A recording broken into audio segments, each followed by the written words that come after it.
Royal Vale Podcast.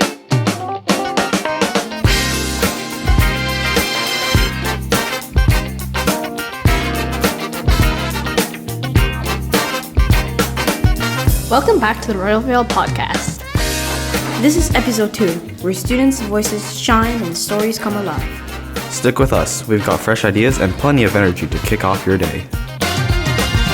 Hello, everyone. Welcome back to the RVS Podcast. I'm Owen. I'm Christian. And I'm Julian. And today, we're diving deep into the diverse domain of sports. For today's episode, we brought 2 very special guests. Hey everyone, my name is Mr. Midden. I'm the coach of the Juvie Girls volleyball team. I also coordinate all the sports for the GMAA at Royal Vale, and I teach half of the school for phys ed. And my name is Mr. Stevenson. I'm the coach for the flag football teams and futsal teams for both boys and girls. Oh, I also coach the swimming team and occasionally the track and field team too. Let's start with the joke of the day. Why did the baseball team hire a magician? I don't know. Beats me. Because they wanted their errors to disappear. Oh, Nice one, Christian. Mr. Stevenson, would you please kick off today's episode with a nice little behind the scenes on how our school's sports are organized? yeah, sure. Look, a lot of people at our school don't realize how sports are organized. So let me break it down for you. We basically have non-competitive sports. We've got competitive sports too. Non-competitive is everything like, popping in at the gym at lunch for our daily sports activities that are organized by our gym department. In addition to that, though, we have tons of competitive sports teams as well. All of our competitive sports teams are part of this huge organization called the GMAA, the Greater Montreal Athletics Association. So basically, there's 42 different schools that are part of the GMAA, and they all play against each other in competitive leagues. And I'm talking everything. Basketball, futsal, flag football, among many other individual sports too, like track and field and swimming. So, long story short, there's tons of opportunities to get involved in sports here at our school, whether you want to take it slow in a non-competitive sport, or whether you want to go all the way and try to win a banner for our school. Sports are offered to everyone in secondary 1 through 5. Secondary 1 and 2s are organized in bantam leagues. Secondary 3 and 4s are organized in cadet leagues. And secondary 5 students, top of the food chain, there are juveniles. Another thing that's really important to mention is at the end of the year, regardless of what sport you played at what level, everyone is invited to one final sports gala. We call this the Dragon Gala, and everyone comes together. We have a big meal of food, and basically we get to vote on who are the MVPs in each one of our teams. And to be honest, I think it's everyone's favorite day of the year. Wow, that's super cool. I had no idea about how sports are organized, Mr. Stevenson. Now for you, Mr. Mitchell, would you please give us a report on how our school is doing in the GMAA? Yeah, I'd love to. Going pretty well this year, actually. We just finished our volleyball season, and we ended up winning 2 silver medals, which is pretty amazing. We have the second best boys team in the whole of Montreal for the GMAA, because they competed in the highest level, and our Juvie girls also won a silver medal. And we also had our bantam girls in volleyball made the playoffs. And in our 2 other main sports that we competed in so far, we had our 3 boys soccer teams, and they all made playoffs, unfortunately losing in the first round. And we also had our 2 flag football teams for the boys. And again, unfortunately, they both lost in the first round of the playoffs. So that's what we have at the moment. Just started is the basketball, and we have 3 boys basketball teams and 1 girls basketball team. And we also have our wrestling team, which has done super well in the past, winning gold medals. So hopefully we'll have a big performance from them this year. And we have futsal starting as well. We have 2 boys futsal teams, and for the first time this year we have 2 girls futsal teams. So hopefully all of those teams will do amazing. And coming up soon, we have our swimming team. And I also heard you have a special fun fact for us. Do you mind sharing? Oh, I would love to share. I brought 2 facts actually. First one from Australia, we have the great sport of kangaroo wrestling. Nah, joking.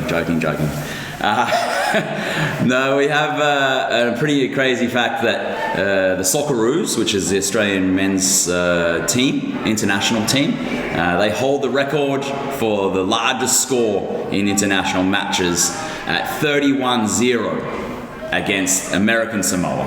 So not a big country. And the other crazy fact, it was tennis, big tennis fan.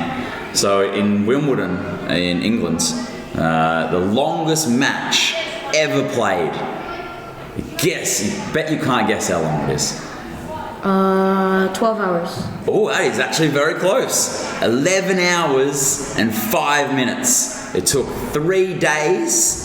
And in the 5th set, the score was 70-68. Crazy. Thank you both so much for joining us in today's episode. Oh, it was my pleasure, Julian. And thank you guys for getting the word out about Royal Vale sports community. Yeah, it was amazing to be on the podcast, so thanks, guys. Now get ready, everyone, because we got guests and a whole lot of fun coming your way.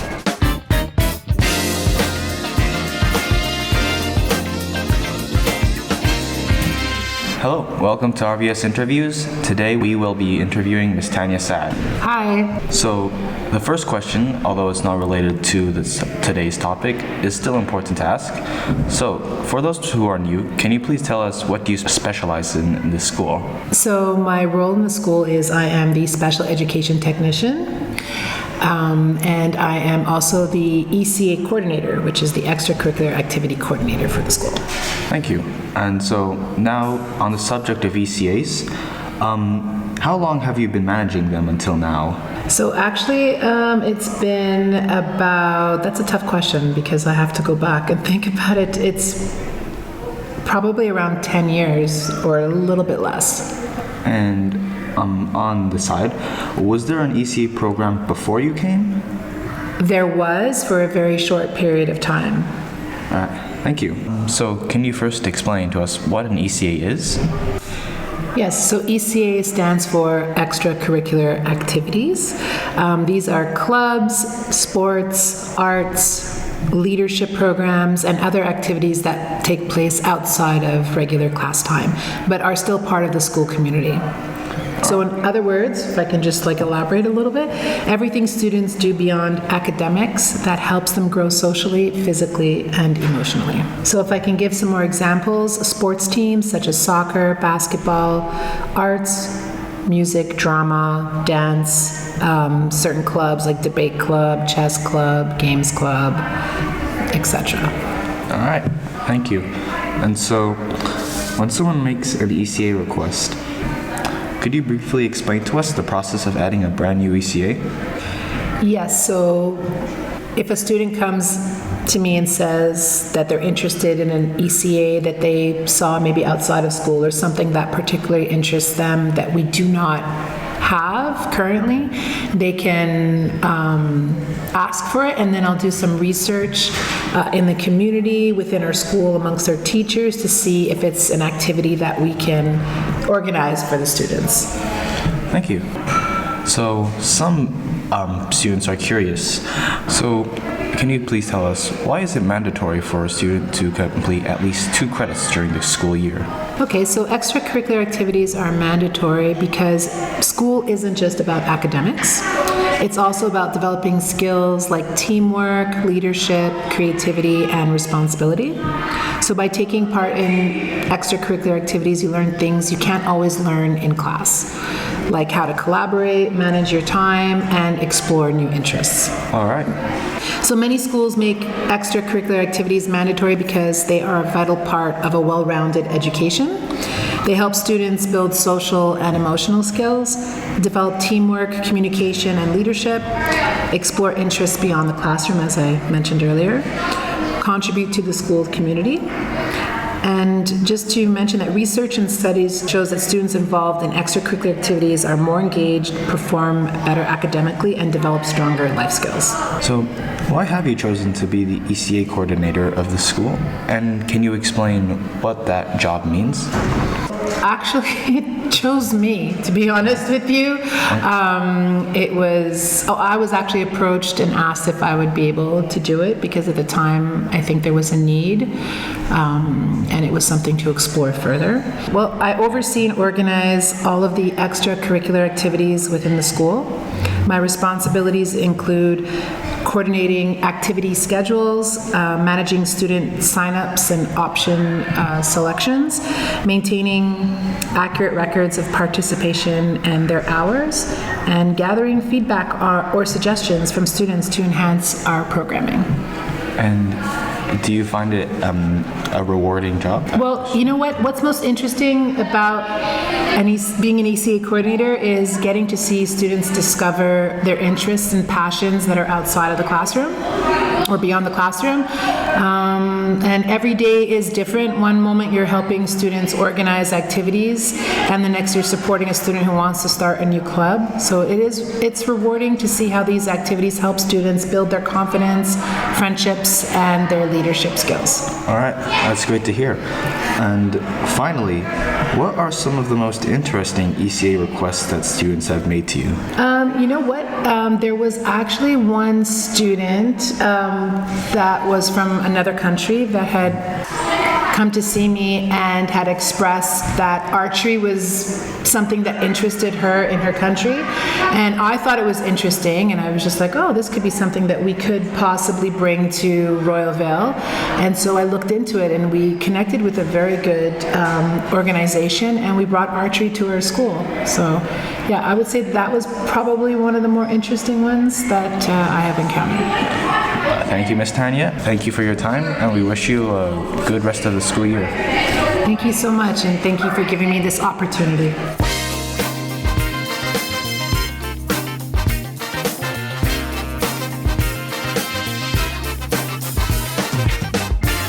Hello everyone. Today's interview will be with a concentration music teacher and the only music teacher in this whole school, Miss Smith. Hi, thanks for having me. Welcome, welcome. Now I'm just going to ask you a few questions here. Firstly, did you always love music? Yes, I've always loved music, even at a young age. When I was in elementary school, I was really passionate about choir and singing and taking part of musicals outside of school as well. And then when I joined high school, I was playing in the concert band as well, and then still continuing with choir and singing and things like that. Very nice. What was the first instrument that you ever played? So I started taking piano lessons when I was around 6 years old, and I continued that until I think I graduated high school. And then in high school, trombone was my first concert band instrument that I did in band in high school. Did you always know that you were going to be a music teacher? I think when I was taking band in high school, I definitely was inspired by my music teacher. There were certain aspects that I thought maybe I wouldn't want to do for my career. It's very noisy, obviously, but once I finished high school and I decided to study education, I knew music was the subject that I wanted to teach. What is your favorite genre of music? I have a few different favorite genres. I like most music. These days I find I'm listening more to classical. Sometimes I'll listen to jazz.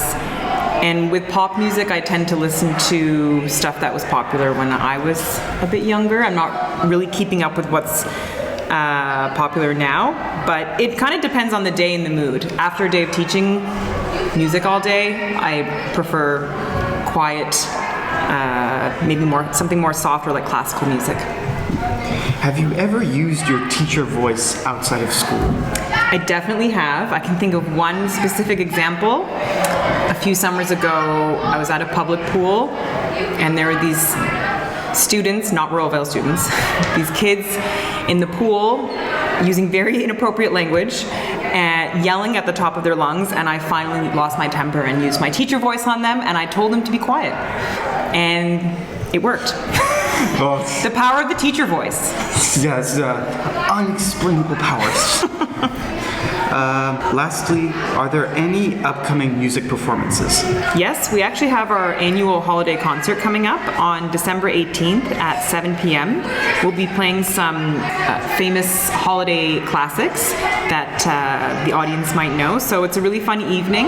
It's free, and it's a great way to support the students who are in the music program, like Edward on tenor saxophone. Yeah. And as well as our after-school music ECA, who put a lot of work into practicing after school once a week. So it's a really fun event. December 18th at 7 p.m. at Royal Vale. I thank you for joining us, and thank you to the viewers who are listening, and see you next time.